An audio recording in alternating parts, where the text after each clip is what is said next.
Hey YouTube, I wanted to do an update on my planted tanks. I apologize for the time in between videos for my subscribers. I know it's been 2 or 3 months, but under the weather I've had mono, bronchitis, and 2 different types of flus, so yeah, it's been my past 2 months, which is why I haven't posted any videos. But tanks are actually doing surprisingly great considering that.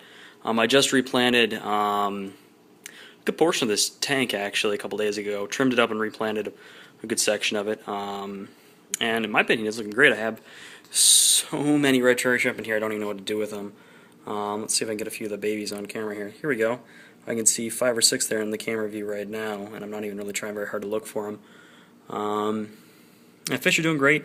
I only feed this tank once a week, and my pygmies aren't terribly active, but they always seem quite happy. So the one interesting update I'd like to give in this tank is I have a new species in here that I didn't place in here, and I actually tried to get a video of it before, but didn't get very good quality.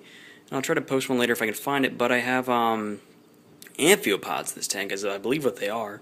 They're not as big as red cherry shrimp. They're about the size of a younger juvenile, but they're incredibly active and very interesting creatures. And they usually hang out around dwarf baby tears down here, which is why I'm trying to see if I can catch one on video, but I think that's to no avail. So if I find them later, I'll post another video. But interesting little creatures that just kind of fly around the tank. Outside of that, the tank's doing fantastic. The liquidia has been growing like nuts. I've about the amount you see in there, I've cut out about that entire portion twice now, and replanted it in the 29. Which the 29 is not doing what I'd like it to do. As I said, I've been sick and I haven't been able to really take care of the tanks as well as I'd like, and this is the one that's really suffered. I haven't been able to, for a while I wasn't allowed to lift anything, and I wasn't able to take care of the CO2 levels, and I got like a spot version of BBA, not furry, but you can see it down here on it's absolutely decimated the baby tears. You see there's like a dark black coating over a lot of them, and that's the BBA. And I originally didn't identify it for that exact reason, because it's not black beard algae. It's like a black spot algae, which is really odd, and I'd never heard of it before. I did some research and I figured out that's what I have. Same cost, I know how to resolve it. I've been working on my CO2 for the past week, but BBA is a pain, so it's not going to be what I want it to be for a while.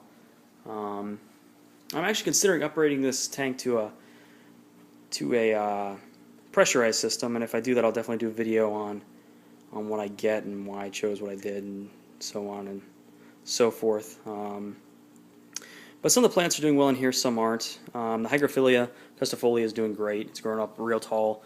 I actually need to trim it back and replant it. The Krenim finally adapted to the tank. I thought the thing was going to die. I planted it correctly. The bulb partially rotted. It rotted almost the entire way out. And then out of nowhere, when I was just about to give up on it, it shot a root out. And you can see that there on the right-hand side. Shot that puppy out, pulled itself into the ground, anchored itself down, and has been doing great ever since. So I don't really know where that came from, but I'm not going to complain.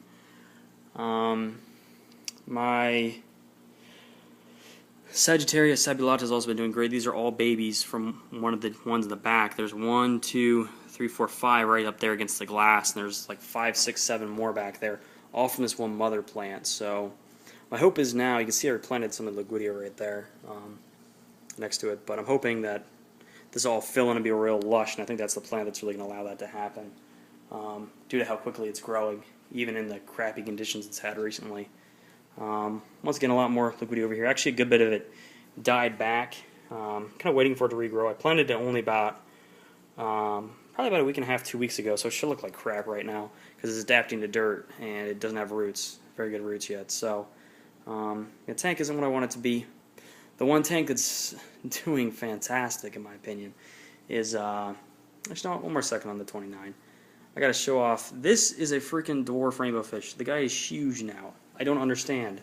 This is beyond large for one of them. He's easily hit 3 inches. I mean, he's as big as the rams, which is ridiculous. But anyhow, just wanted to show him off for a second. But I'm actually loving how the Shelly tank is coming out. I still haven't planted it because I've been sick, but as you can see, the water sprite fully adjusted the new pH levels. I'm running a pH of almost 9 in here. I wasn't sure I was going to make it, but I have a ton of extra water sprite and an extra tank that I'm running at all times, and decided to throw this puppy in there, and it's growing fantastically well. It's actually shot off a couple of extra pieces that are kind of floating up there, but I just left them for now. But yeah, tank's looking great. I really love how it's turned out. I really want to get some Shellys in here. I'm waiting for a deal at the local fish store, and then I'll have to show a video once this is filled. I'm debating between Neolancrobus multifactus, or multis, and Neolancrobus ocellatus. And the ocellatus looks sweet, especially the gold. Look them up if you haven't before. They're really cool Shellys. This tank is really overkill for them since it's a 30-inch long tank, and I'm throwing in tiny little 1-inch fish. But I think they look really cool, and I think this is the perfect tank for them. And didn't actually pay much for the setup, so why the heck not? So that's about it, folks. I'll give you guys an update once I figure out what I'm going to do with the top 29. I'm going to do something to it. I said I have some money to burn, so something's going to happen to it. I'm still debating what. If you guys have any ideas, throw one at me. If you have any experience with pressurized CO2, throw me a comment, and I'll definitely take it into consideration. So, yeah. Thanks, YouTube. See you.